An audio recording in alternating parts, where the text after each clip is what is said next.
Hey guys, Wakapuffs here. Today we're going to be looking at the starter items for the Hunter class. I just kind of want to see what's strong, what's good, what can be broken, so let's take a look. So to start off, I wanted to get a ground base, so what I did is I built nothing, I went out to this bot, and I just saw how many basics it would take me to kill him. And when it came down to it, it took 15 basics.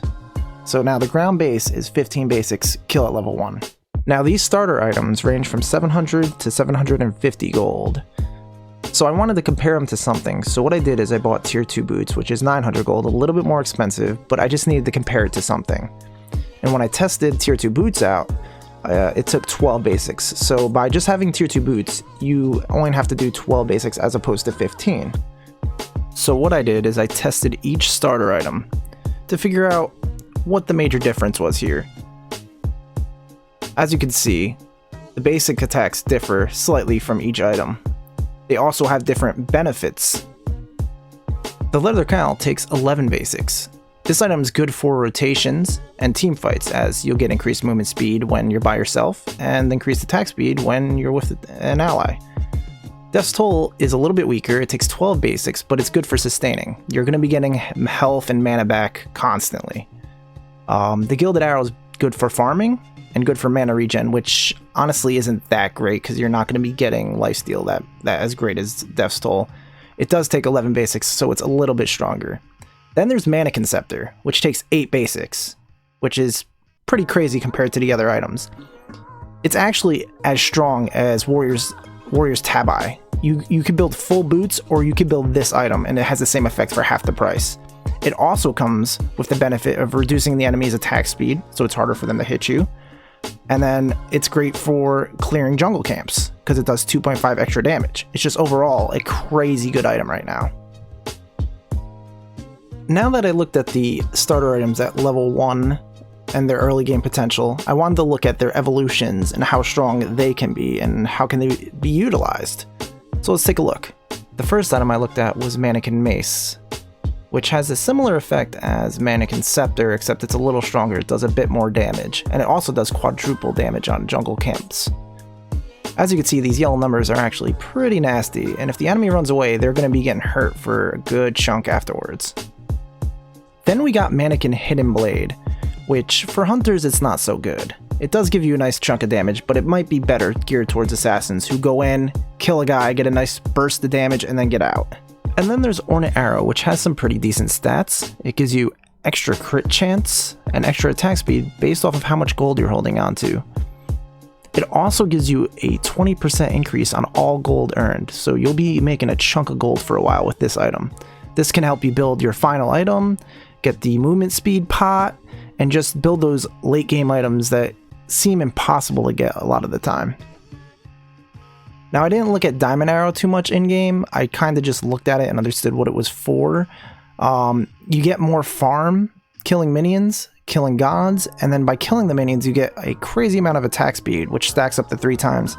This could be pretty useful if you build it into Silver Branch Bow and you get extra power for overcapping your attack speed. And that's the case I saw for this item. Now Death's Temper is actually broken, and in a bad way, not in a good way. The item can only be stacked if you're close to a god or minions. You have to be really close, like about 3 or 4 god paces away. On top of that, even if you get the stacks, it doesn't even give you the extra damage. You're just stacking nothing, honestly. And every situation where I tried to change this, it was the same ordeal. If I lowered my attack power, it didn't go up. If I did anything, like, it gives you these stacks that do nothing. It's mind-boggling. Now Death's Temper, on the other hand, this could actually be busted. Say you don't want to fight those silly gods. Say you want to be the split pushing champion. Now it's possible, because the passive of this item actually procs off of towers. So you can infinitely attack the tower, back off, go back in, and just constantly keep attacking it and destroy anything.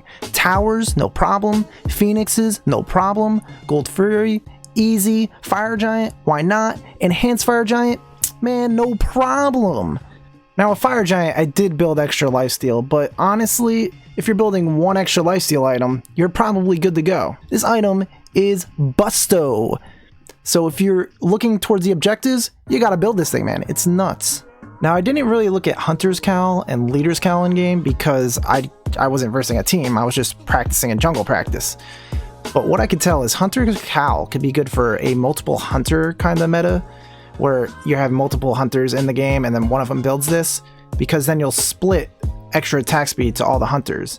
This could be like, you have like 2 hunters, maybe a hyper carry mixed in there too. It can be pretty powerful. You just gotta watch out that the enemy team might counter your attack speed with like Witchblade or Midgardian.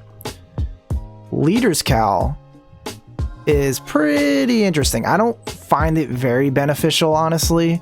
You have to constantly be outnumbering the enemy team. And if you're team fighting, most of the time they're team fighting. This item is more or less like, is the enemy team stupid? Did you find one guy at a position and you guys got 5? Did you find 2 and you got 5? Like stuff like that. Or you got to kill 2 or 3 of them to get the benefit from it. It's just, I don't know. It doesn't seem that great. Anyway, again, it's Waka Puffs. And I hope you found this analysis helpful or informative in any way. If you liked any part of my analysis, let me know with a comment down below. If you love or hated this video, let me know with a like down below as well. And I look forward to seeing you in the next video. Peace out.